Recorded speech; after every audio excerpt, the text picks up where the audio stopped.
Hi guys, my name's Sanjay Gupta. I am a consultant cardiologist, and today I wanted to do a video on the subject of cholesterol. And my question really is cholesterol really the problem? Now, this hasn't come out as well as I'd expected, but it should say, is cholesterol really the problem? All right. Now, why is this important? The first thing to say is that heart disease is very common. Heart disease causes a lot of fear amongst people. No one wants to have heart disease. And cholesterol is largely blamed for the development of heart disease. Okay, so everyone's checking everyone's cholesterol, and when people have heart attacks, then what you find is that they have a blockage or a significant narrowing in their heart arteries. And if you take that narrowing out and look at it under the microscope, you will see cholesterol. And therefore, people think that cholesterol is what causes the problem. And that is why statins are used so commonly, because people think, oh, my cholesterol's 5.3, gosh, I need to reduce it because my arteries will block up. And so cholesterol has been blamed as the bad guy when it comes to heart disease. Okay. Now, I have to say that in my own experience as a doctor, as a cardiologist, I see people all the time who have normal cholesterols or even low cholesterols having heart attacks. And I see some people who have high cholesterols and they don't have any heart artery narrowings. Okay, so to my mind, it's not just about the cholesterol. Cholesterol can't be the bad guy that is responsible for heart disease. And I'll explain to you exactly what happens so that you understand. All right. Now, look, this is not a very good thing, but I think the analogy would be useful. Here is a non-stick pan. All right. This is a non-stick pan. All right. I think it is. Anyway, the idea is this is a non-stick frying pan. And the idea behind the non-stick frying pan is it has a coating which will stop fat sticking on it. All right. And therefore, you can put fat in and you can use it. And as soon as you use it, the fat doesn't stick and the pan remains quite clean. The insides of our heart arteries, insides of our arteries are a little bit like this, okay? They have a nice smooth surface within, and actually nothing should stick. Now, what happens is, imagine what will happen if I took some steel wool or some sandpaper and started rubbing it against this coating. All right. Now, if I did that every day for, say, 20 years or 30 years, what would happen? What would happen is that coating will wear away and you will then get the undersurface exposed. All right. So that non-stick layer will be eroded and the surface underneath will become visible. Now imagine what happens when you put fat in. Okay. Of course, the fat's not going to stick around here because the non-stick surface is still present here. But the areas where there is no non-stick surface, fat will stick. Okay.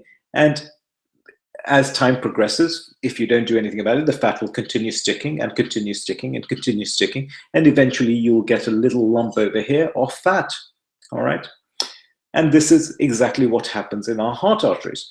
What happens is we get erosion of the surface, of that protective surface. And that is because there are several influences, external influences, which cause this thing called inflammation, which is the same as having a steel wool or sandpaper grating away against this lovely non-stick surface. What kind of things do it? Well, I'll tell you. Certainly smoking does it. Certainly high blood pressure does it. Certainly stress does it. Certainly bad nutrition does it. Certainly lack of sleep does it. Certainly being overweight and obese does it. So those are the kind of things that diabetes does it. Those are the kind of things that cause erosion of this. They cause inflammation within the body. Because of the inflammation, you get erosion of this. And then no matter what your cholesterol is, if you have an erosion, it doesn't really matter what your cholesterol is. Of course, if you have lots of cholesterol, if you're putting in lots of fat, it's more likely to accumulate quickly. But even if you don't, you may still get some fat accumulating over there. And this is the inherent problem. The problem is people look at that and they say, oh, it's the cholesterol that's the problem. And they try and treat the cholesterol with statins. And it's reasonable to treat the cholesterol because if you have this area which is exposed, then you don't want to put much fat on there because the fat will stick. So it's reasonable to treat the cholesterol if you have evidence that there is some there is damage to the wall of the vessel, or there is there is this erosion of that surface. But the point is that you can lower the cholesterol with the statins, but unless you do things, unless you perform interventions on the things that are causing the inflammation, i.e. the wearing of the surface, you're not really making a huge difference. And what I'm trying to say is that even though if you, for example, stop the, you see that this area is exposed, all right, you give the patient lots of statins and therefore minimize the likelihood of cholesterol depositing here. That doesn't mean that if you haven't tackled the underlying process of inflammation, you may get inflammation here and you may get inflammation here. So you'll still get exposure here and you'll still get exposure here. And any cholesterol will then start sticking over there. Any fat will start sticking there. So whilst you're trying to lower the cholesterol, you're trying to reduce the amount of fat that's available to stick, the problem is that the underlying processes are still there. Okay, and as long as the underlying processes are still there, fat will stick. And that's why heart disease continues to happen in people who are even taking statins. And that is why it is incredibly important to try and identify those things that cause inflammation and tackle those things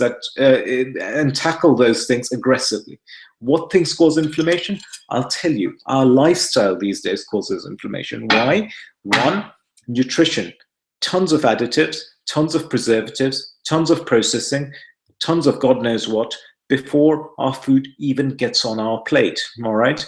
Now, think about this. Imagine playing a game of Chinese whispers, all right? You talk to one person, and then that person talks to another person, and before you know it, 10 people, once you're 10 people down the line, what you hear from the last person is nothing like what you actually said to the first person. This is what happens. But if you think about it, this is what is happening to our food these days, all right? The food is being manipulated in so many different ways before it even ends up on our tables. And none of those manipulations are done to cater to our health. Those manipulations are done to cater to our taste, because our taste is what will make us go and buy that food again. And this is one of the biggest problems, that you have to understand that the food industry is not bothered about our health. The food industry is bothered about sustainability. The food industry is bothered about the fact that they want you to like the food and go back and buy it. And therefore, our nutrition is one of the biggest problems at this point in time, and one of the biggest reasons for inflammation. And there are lots of Nature papers which have shown that additives, etc., cause inflammation within the body. The second thing to say is, hugely important is stress. Stress is hugely inflammatory, okay? And whilst people are very bothered about treating with statins, no one really tackles this issue of stress that we are all under, regardless. And therefore, it's very important for us as the patient, for me, you, all to be conscious of the harmful effects that stress places on our bodies, and be very mindful of that, okay? Stress is very inflammatory. Stress is like taking that sandpaper and grating away on that non-stick layer. Lack of sleep is, again, hugely, hugely important. 1 in 2 people these days, 1 in 2 or 1 in 3 people have insomnia. 1 in 5 people have sleep apnea. Sleep disturbances are hugely common. And we know that a lack of sleep, okay, is hugely inflammatory.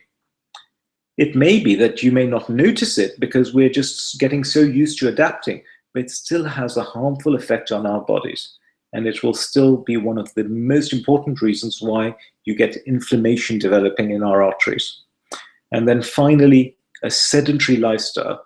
Exercise is very anti-inflammatory. Exercise is very good, whereas a lack of exercise is very bad. And that's another reason.